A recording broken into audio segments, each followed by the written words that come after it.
कपड़े धोने वाली बहू। शादी के पहले से ही विभा को कपड़े धोने का बड़ा शौक था। कभी नल के नीचे तो कभी तालाब के पास। अरे मेरी नीली वाली लुंगी नहीं दिख रही है। विभा की अम्मा, कहाँ रखी है लुंगी? अरे वो तो विभा ने परसों ही धोकर रखी थी आपकी अलमारी में, देखो वहीं होगी। वो ना मैंने आज धो दी, मुझे लगा कि गंदी हो गई होगी। अरे कैसे गंदी हो गई थी? उसे तो मैंने पहना भी नहीं। हे भगवान, इस लड़की के कपड़े धोने की आदत से परेशान हो गया हूँ मैं। जितना तो घर में राशन नहीं आता, उससे कहीं ज्यादा डिटर्जेंट पाउडर का खर्चा है। इसकी शादी करवा दो, शादी जाए अपने घर में ही करे काम, फिर चाहे घर के कपड़े धोने हो या पूरे गांव के। हाँ ठीक बोल रही हो, देखता हूँ मैं कोई लड़का। वो दिन भी आ जाता है जब विभा को देखने लड़के वाले आ जाते हैं। लड़की मुझे अच्छी लगी। होने वाली सास कहती है, बेटी अगर कुछ पूछना है तो पूछ लो। वैसे तो हमारी लड़की बहुत ही शर्मीली है, जो बोल दो वो मान लेती है, इसे क्या पूछना होगा। अरे कैसी बात कर रही हो माँ, मुझे इन लोगों के घर रहना है, सवाल तो कई है। हाँ हाँ बेटा, पूछ लो ना, क्या पूछना है। आप लोगों के घर कपड़े कौन धोता है? सास का मुंह बन जाता है। देखो, अगर तुम ये कहना चाहती हो कि तुम्हें कपड़े धोने नहीं आते तो सुन लो, कपड़े मैं ही धोती हूँ, लेकिन तुम्हारे आ जाने के बाद मैं रुमाल तक नहीं धोऊंगी। अरे चुप रहना भाग्यवान, बहू बेचारी घर आई नहीं, उसे डराना शुरू कर दिया। वो क्या है ना बिटिया, अभी तक तो ये कल्लू की माँ ही धोती थी, लेकिन अब तुम्हारे पापा तो दहेज में वॉशिंग मशीन देंगे ही। तभी विभा की माँ बोल पड़ती है, सवाल भी पूछा तो क्या। वैसे भाई साहब, मशीन की तो फिर भी कपड़े धोने की कैपेसिटी होती है, मतलब जो बिटिया दे रहे हैं ना विभा, इसे कपड़े धोने का बहुत शौक है। ये आप लोगों की क्या, आस पड़ोस गांव मोहल्ले सबके कपड़े धो दे और उफ तक ना करे। बाहर देखा नहीं आपने कितने कपड़े सूख रहे हैं, सब हमारी बिटिया ने ही तो धोए हैं। बस भी करो ना माँ, शर्म आ रही इतनी तारीफ सुनकर। और तो और एक दाग निकाल कर दिखाओ तो मान जाओ। हाँ अच्छा अच्छा, माफ करना बेटा, मैंने गलत समझा। हमें तो रिश्ता बहुत पसंद है।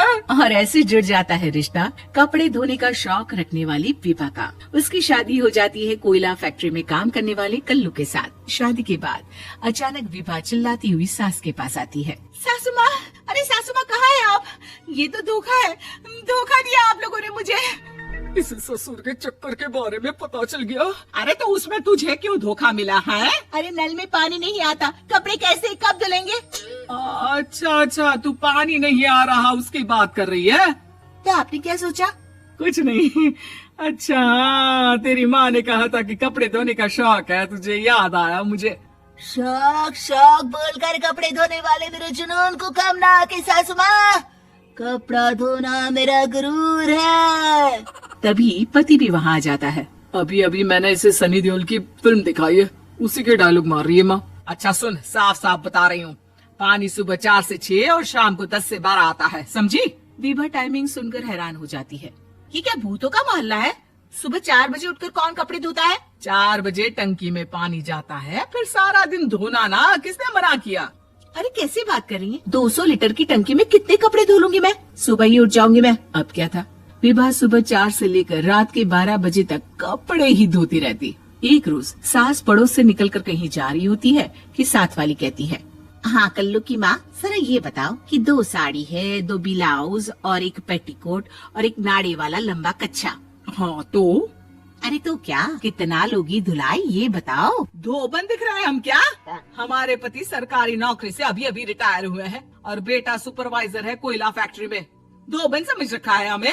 हाय रे कल्लू की अम्मा, माफ कर दो, वो तो मोहल्ले में यही सब बता रहे थे कि तुमने बहू को कपड़ा धुलवाने के काम में लगा दिया है। सास को पड़ोसन की बात सुनकर गुस्सा आ जाता है। वो घर पहुंचती है जहां घर के बाहर ही इतने सारे कपड़े सूख रहे होते हैं जितने कि किसी धोबन के घर पर। अरे ओ कल्लू की दुल्हन, बाहर निकल।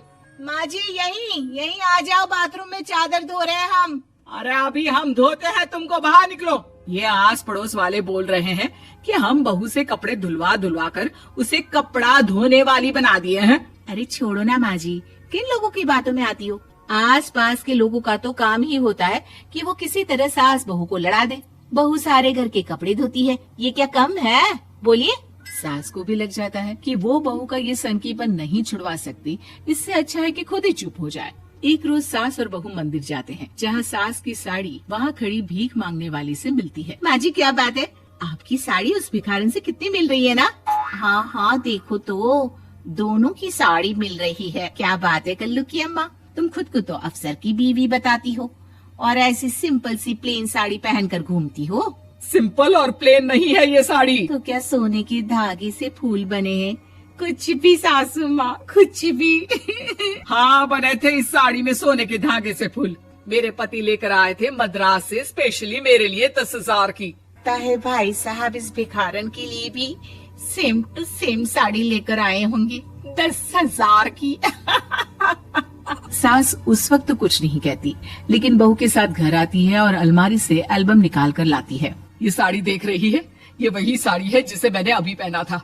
इस साड़ी में ये जो चमकदार फूल दिख रहे हैं ना, ये सोने के धागों से काढ़े गए हैं। लेकिन तू लोकल वॉशिंग मशीन ब्रश से घिस घिस कर सारे फूलों को निकाल कर साड़ी प्लेन कर दी। मुझे माफ कर दीजिए सासू माँ। और तो और, जब मैंने तुझे तेरी गलती के लिए कुछ नहीं कहा, लेकिन तूने तो सबके सामने मेरा मजाक ही बना दिया। क्यों? बहू को समझ में आ जाता है कि अब से उसका कपड़े धोना बंद।